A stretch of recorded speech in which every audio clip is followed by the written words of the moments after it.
এই যে নামাজ আমরা পড়ছি, এই নামাজটা পড়ছি, নামাজ পড়ার ভিতরে আপনি কি আল্লাহ তাআলাকে দেখছেন?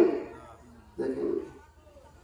এই নামাজ যখন আমরা পড়ছি, অনেকেই আমরা নামাজ পড়ছি, নামাজ দেখলাম যে অনেকেই এখানে অনেক জায়গা আছে নামাজ পড়ে নামাজের ভিতরে মন থাকে না, নামাজ পড়ে নামাজের ভিতরে খেয়াল থেকে অন্যদিকে আসতেই পারে। কি বলেন, আসতে পারে? আমি কথা শুনুন, আসতে পারে, আমাদেরও কিন্তু আসে। এই জন্য নামাজি ব্যক্তি হচ্ছে 5 প্রকার। কয় প্রকার বলেন তো? নামাজি ব্যক্তি কয় প্রকার? 5 প্রকার। ভালোভাবে শুনেন, আমলে নিয়তে শুনেন কিন্তু। 1 নম্বর হচ্ছে মুআক্কাব। 1 নম্বর কি বলেন তো? মুআক্কাব। মুআক্কাব হচ্ছে শাস্তিপ্রাপ্ত নামাজ। কি প্রাপ্ত নামাজ? শাস্তিপ্রাপ্ত নামাজ মুআক্কাব। মানে যে নামাজ, অনেকে নামাজ পড়ে শুক্রবারের দিন। কিসের দিন বলেন তো? শুধু শুক্রবারের দিন, আর ঈদের দিন, আর রমজান মাসের শেষে, রমজান মাসে, আর 2 ওয়াক্ত মাঝে মাঝে। এটা হচ্ছে মুআক্কাব, এটা হচ্ছে শাস্তিপ্রাপ্ত নামাজি। এটা হচ্ছে কি প্রাপ্ত নামাজি? নামাজ পড়ে বান্দা নামাজের মধ্যে সে চিন্তা করে, সাংসারিক চিন্তা করে, শুক্রবারে আসিও চিন্তা করে, হিসাব করে, এইভাবে তার সংসারে চিন্তা করে, জমির চিন্তা করে, হিসাব নিকাশের চিন্তা করে, সমস্ত কিছু চিন্তা করে নামাজের মধ্যে। নামাজের বিরুদ্ধে মন থাকে না, এটা হচ্ছে শাস্তিপ্রাপ্ত নামাজি। মানে মাঝে মাঝে পড়ে, মাঝে মাঝে পড়ে, কিন্তু তার মন থাকে না নামাজের মধ্যে। নম্বর আছে 5 নম্বর। 5 ব্যক্তির মধ্যে 1 ব্যক্তি আছে কি?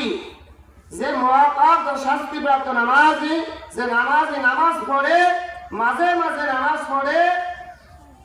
ভাই মনে কিছু বললেন না, ওয়াজটা তো সেইটাই মনে করবেন যে এটা আমার আমলে নিয়ে শুনতে হবে।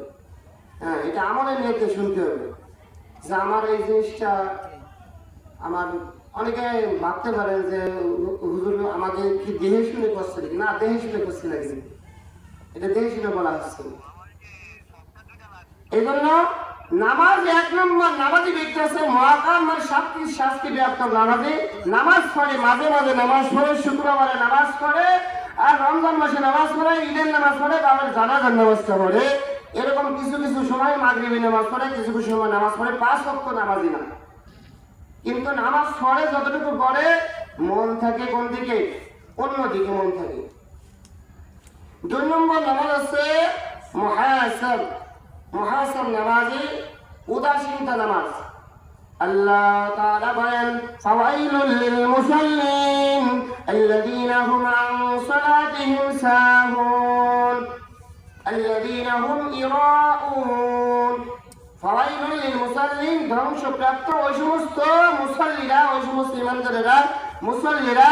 ফাওয়াইলুল লিল মুসাল্লিন আল্লাযীনা হুম আন সালাতিহিম সাহুন, যারা নামাজ পড়ে অলসতার সাথে নামাজ পড়ে, উদাসীন নামাজ পড়ে। নামাজ পড়ে কি? সূরাতুল রাত নামাজ পড়ে। ইমাম সাহেব নামাজ পড়ছে, কোন সূরা দিয়ে নামাজ পড়ছে জানা নাই? আসলে এরকম হয় না? হয় না, হতে পারে। এই জন্য এই নামাজি আছে, এই ব্যক্তি আছে মুহাসাব নামাজি। মানে নামাজ পড়ে মাঝে মাঝে, মানে নামাজ পড়ে ঠিক মতন নামাজ পড়ে, কিন্তু মন থাকে তার অন্যদিকে। নামাজ পড়ে কিন্তু মন থাকে কোন দিকে? অন্যদিকে মন থাকে। মন থাকে তার সাংসারিক দিকে, মন থাকে তার বাড়ির দিকে, মন থাকে তার ছেলেমেয়ের দিকে, মন থাকে তার জমির দিকে, চাকরির দিকে, সমস্ত কিছু হিসাব নিকাশের দিকে মন থাকে। যার যার যেরকম যে পর্যায়ে যে মানুষ, তার সেরকম শয়তানে ধোঁকা দেয়। আলেমের পর্যায়ে ধোঁকা দেয়, আপনার আমলক হিসেবে ধোঁকা দেয়। শয়তান সবসময় থাকে, সবার মধ্যেই শয়তান আছে। আল্লাহ। তাই 2 নম্বর হচ্ছে কি? নামাজ পড়ে, 5 ওয়াক্ত নামাজ পড়ে, কিন্তু মনটা থাকে তার কোন দিকে? অন্যদিকে মনটা থাকে। এই নামাজি হচ্ছে মুনাফিকি নামাজি। এই নামাজি হচ্ছে কি নামাজি? মুনাফিকি নামাজি। এই নামাজ হচ্ছে ধমকপ্রাপ্ত নামাজি। ধমক খাইবে, ধমক ধমকপ্রাপ্ত নামাজি, মন থেকে অন্তর দিকে। 3 নম্বর আছে মুকাররার আনহু। 3 নম্বর আছে মুকাররার আনহু, ক্ষমাপ্রাপ্ত নামাজি। কি প্রাপ্ত নামাজি? এই নামাজি হচ্ছে ক্ষমা পাবে, নামাজ পড়ে, নামাজের ভিতরে অন্যদিকে চলে যায়, মন চলিয়া যায়, নামাজের ভিতরে চাকরির দিকে মন চলিয়া যায়। নামাজি নামাজ পড়ে তার মন চলে যায় সংসারের দিকে, নামাজ পড়ে নামাজের তার মন চলে যায় দোকানের দিকে, নামাজ পড়ে তার মন চলিয়া যায় মিস্ত্রির দিকে, নামাজ পড়ে যায় তার মন চলিয়া যায় বাড়ির দিকে, এইভাবে তার অন্যদিকে দুনিয়ার দিকে মন চলিয়া যায়, আবার ফিরে আনে। হুজুর কি বলে? আলহামদুলিল্লাহি রাব্বিল আলামিন। খেয়াল করে নামাজ পড়ে, মন দিয়ে নামাজ পড়ে, খুশুর সাথে নামাজ পড়ে, আবার মন চলে যায়, আবার ফিরে আনে, আবার মন চলে যায়, আবার ফিরে আনে। এই নামাজ আছে ক্ষমা প্রাপ্ত নামাজি। কি প্রাপ্ত নামাজি বলেন তো? ক্ষমা প্রাপ্ত নামাজি মানে ক্ষমা পাবে, এই নামাজি আছে ক্ষমা পাবে।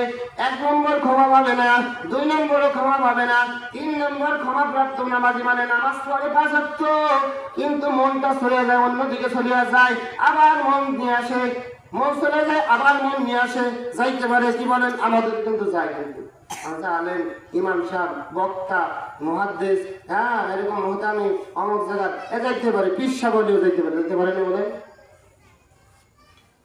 কিন্তু ওলিদের নামাজ সামনে আসতেছে, ওলিদের এটাকে মোসাব 4 নম্বর আছে মোসাব, এটা হচ্ছে ওলিদের নামাজ। যখন 3 নম্বর আপনি চেষ্টা করবেন, মন চলিয়া যায়, এদিক সেদিক চলিয়া যায়, 5 ওয়াক্ত নামাজ পড়ে, শুক্রবার নামাজ পড়ে, রমজান মাসে নামাজ পড়ে, 5 ওয়াক্ত নামাজ পড়ে, মনটা চলিয়া যায়, আবার নিয়ে আসে, এই ব্যক্তি আস্তে আস্তে মোসাব হয়ে যায়, মানে ওলিদের নামাজ হয়ে যায়, ওলিদের নামাজ। এই ব্যক্তির হচ্ছে 4 নম্বর ওলিদের নামাজ। তাদের নামাজের মধ্যে মন থাকে, মন এদিক সেদিক যায় না। অনেক পীরসাদ আছে, অনেক আল্লাহর বুজুর্গ আছে, অনেক আরেক ব্যক্তি আছে, মন এদিক সেদিক যায় না। সুবহানাল্লাহ। দোয়া করতে হবে বেশি বেশি, আল্লাহ নামাজের মধ্যে মন দিয়ে ঠিক থাকে। নামাজ পড়লাম, নামাজ ঠিক হলো না, নামাজটা ঠিক হলো না, তাহলে ওই নামাজটা কিন্তু অকার্য হয়ে গেল। ফেরেশতারা আপনার আমার মুখের উপর ছুরি মারবে ওই নামাজটাকে, যা যে আমাকে নামাজই বদ্ধ দিতে চলে যাবে, আমাকে ধ্বংস করলে তুইও ধ্বংস হয়ে যায়। নাউযুবিল্লাহ বলি। 5 নম্বর আছে মুকাররার। 5 নম্বর আছে কি? মুকাররার মানে নৈকট্যশীল নামাজি। এটা আছে নবীদের নামাজ। তাদের নামাজ বলেন তো? তাহলে 1 নম্বর আছে শাস্তিপ্রাপ্ত নামাজি। এইটা হচ্ছে শাস্তিপ্রাপ্ত নামাজি, মন থাকে মাঝে মাঝে পড়ে, মন থেকে অন্যদিকে। 2 নম্বর হচ্ছে মহাসাব, ধমকপ্রাপ্ত নামাজি। নামাজ পড়ে কিন্তু মন থেকে অন্যদিকে থাকে। আর আছে মুকাররার আনহু। নামাজ পড়ে মন টানিয়ে আনে, অন্যদিকে চলে যায়, আবার টানিয়ে আনে। 4 নম্বর আছে মহাসাব, মন যায় না, এদিক সেদিক যায় না। 5 নম্বর আছে মুকাররার মানে নামাজ পড়ে ওলিদের মানে নবীদের নামাজ। 5 নম্বর কাদের নামাজ বলেন তো? নবীদের নামাজ। আল্লাহ রাসূল সাল্লাল্লাহু আলাইহি ওয়াসাল্লাম বলেন,